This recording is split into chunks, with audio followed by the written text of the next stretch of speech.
Alright, this deck is called Pick a Card, Any Card. Like you're playing 3-card Monte, because, everything's face down because it's entirely based on the morph mechanic. This is just a selection of basic lands, 3 swamps, 4 islands, 5 forests, and then the utility. Here's some green-based and black-based non-basic lands, and then just the color pairings of Golgari, Simic, and Dimir lands, just to kind of give some mana fixing throughout the whole thing. Then some more mana fixing, Opulent Palace, and then some utility lands like Thespian Stage, Myriad Landscape, Reliquary Tower, and Terramorphic Expanse Involving Wilds, just to get a basic if I don't have that color right then and there. Now, before I get into the morph section of the deck, the biggest weakness that everybody's always talked about with these morph decks is that there isn't access to a lot of mana, so you need a lot of mana ramp, and I thought this would be a good way to get around it. Where with Seedborn Muse, I can untap everything, and Wilderness Reclamation means at the end of turn I get to untap all my lands, so I still have it available during every other player's turn. And since this deck has a lot of morph cards, I'm separating them into colors for the explanation in the video. Blue, pretty much manipulation, redirection, in this case taking control of a creature. Changing spells, allowing me to turn creatures that weren't face down, even though it's hard to read with the glare. There's no good spot for this one, is there? Alright, turning down creatures so that I can reuse their morph abilities. Returning creatures, etc. And just constant turning down and up cards just for necessity's sake. And I really like this one, Quicksilver Dragons. Not just because it's a dragon, because its ability means that if someone tries to target while it's face down and I morph it and I pay 1 blue, I can really just turn it around on them, and it's a surprise loss on their end. Oh, yeah, copying instants and sorceries. And countering instant and sorcery spells. Some nice stuff. Alright, my green section isn't that big, but it has some nice stuff. Destroy target artifact enchantment, putting creature directly from my hand in play in case I don't have the right colors or don't have enough mana. And when stuff gets turned over, I get to return this from the graveyard. This gives me some tokens and a boost for those tokens. God, I really wish I could do something about this glare. Returning cards from the graveyard. Oh, and this one's a nice little powerhouse, little surprise here or there, because it gets +2/+2 for each face-down creature in play. And it has its own morph cost.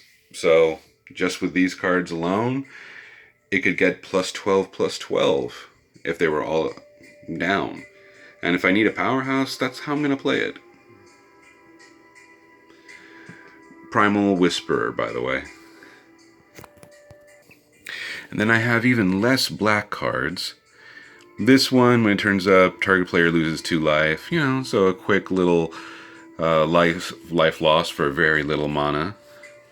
It's a 1/1 with Death Touch itself, so I can take out a creature. And this one's actually an enchant creature. I love this card just because it's a quick Death Touch indestructible. Like, I don't want to lose a creature they're trying to destroy before it can get an effect out. And bam! Turn it over, and when I do, it just attaches to that creature they're trying to get rid of.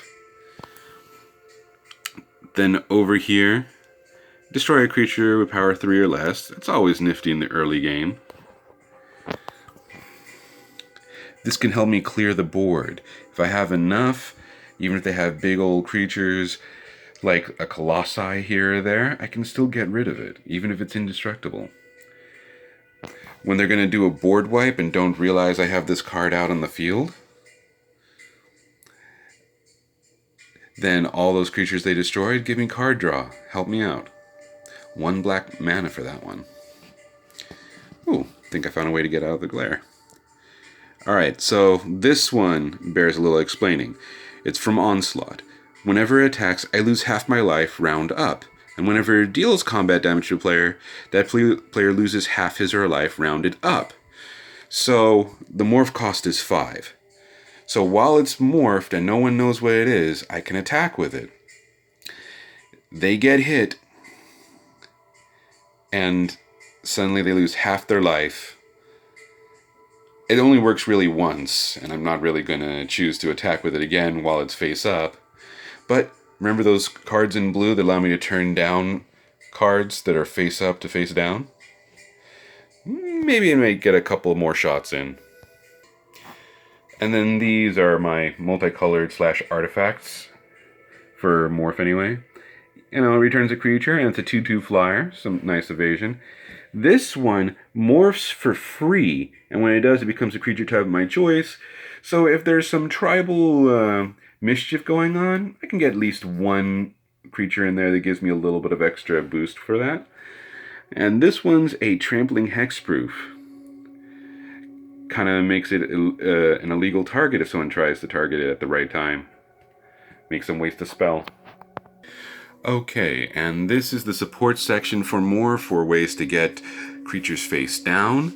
Scroll of Fate, it came with the original commander deck. Manifest a card from your hand. So some of my morph spells, if I'm low on mana or I've already used up a freebie or want to save some mana for some other stuff, then it helps me get that one in for free. And late game, this one can give me an army of surprise attackers. Exile all creature cards from target player's graveyard in a face-down pile.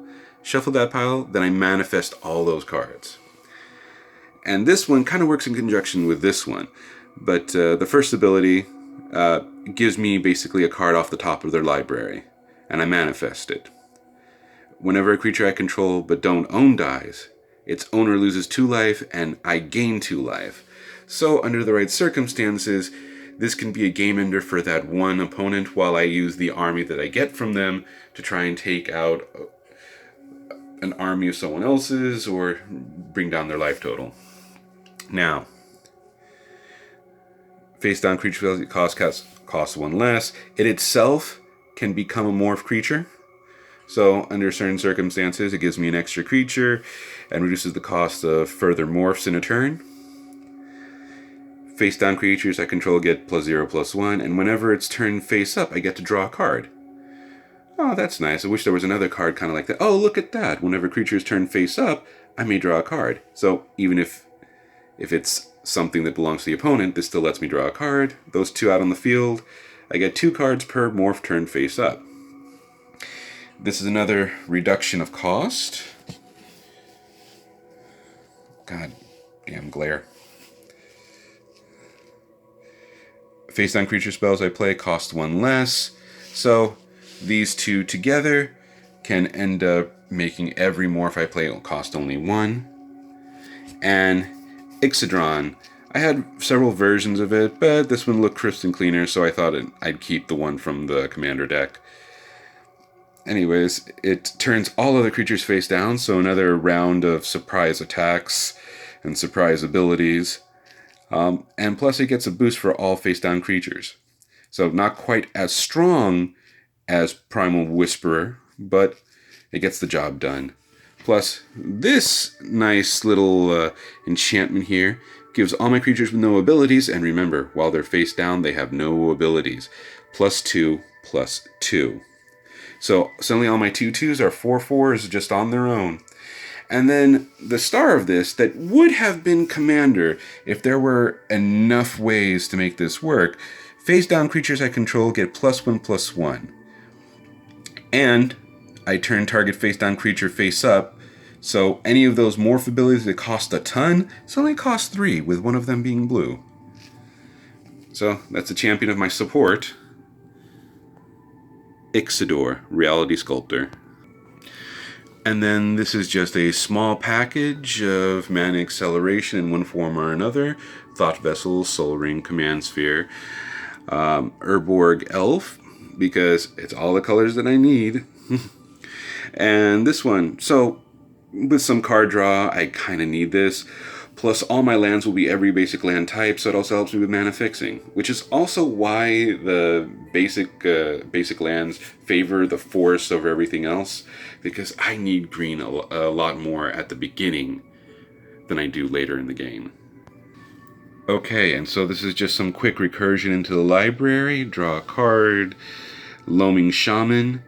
Any number of target cards from his or her graveyard. I choose a player, by the way. Back into the library. Gain 5 life, return graveyard to my library. Depending on the setup, this is actually more valuable than returning it to my hand, because I'll be doing a lot of card drawing. Alright, this is the Super Friends package. Some of it just because of one or two abilities on the card, like this one, the ultimate ability. Create 3 1/1 black assassin creature tokens that make a player lose the game if they get hit by one of them. Can be a very good late game killer. And this one, it creates tokens, destroys creatures, and drawing cards. And its ultimate ability is kind of a non-bow with that one enchantment, but it also gives me a different avenue to play the game in case one way is not working. It gives it +3/+3 and trample for all my creatures.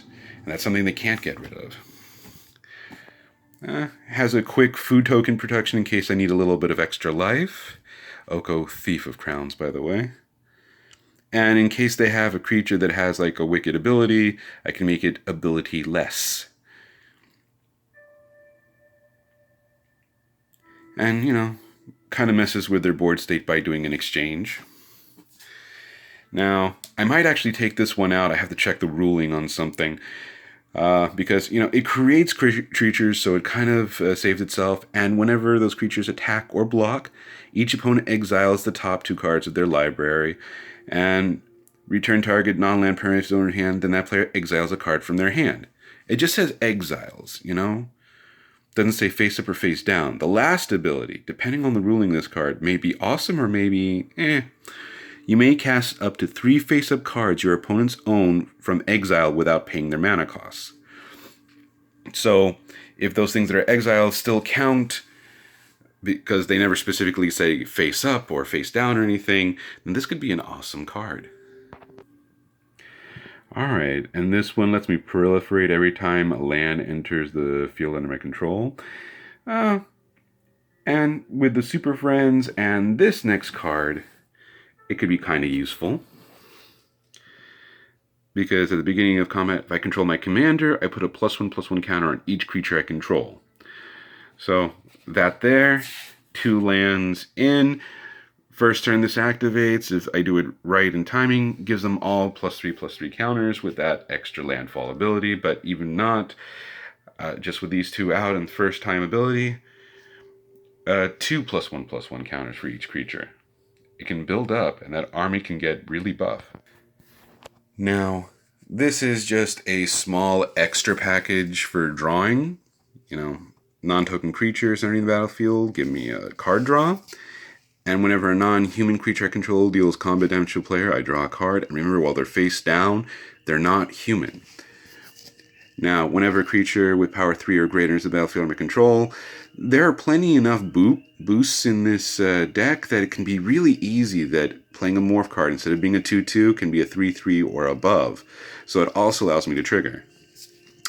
Now, over here, it just helps me, especially if I get in the early game, to cycle through my deck. And some of those free creature spells, I just pay 1 green and I get to draw a card.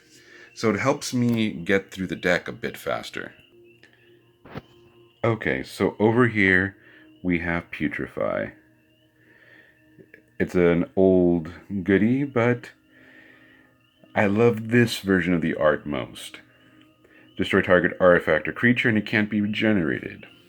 Over here, a relatively newer card. Destroy target creature and I search my library for a basic land card and put it on the battlefield tap. Then I shuffle my library. And over here, Whenever a creature I control becomes blocked, I may return it to its owner's hand. So a lot of those times when those creatures that have a great ability that I really don't want to lose are about to die, I can just choose to return it to my hand and maybe even trigger a few more of those drawing abilities. Now over here, this is just a simple artifact that allows me to gain haste. So if I need to attack right away, since I don't have access to haste any other way, it helps me get going a lot more quickly.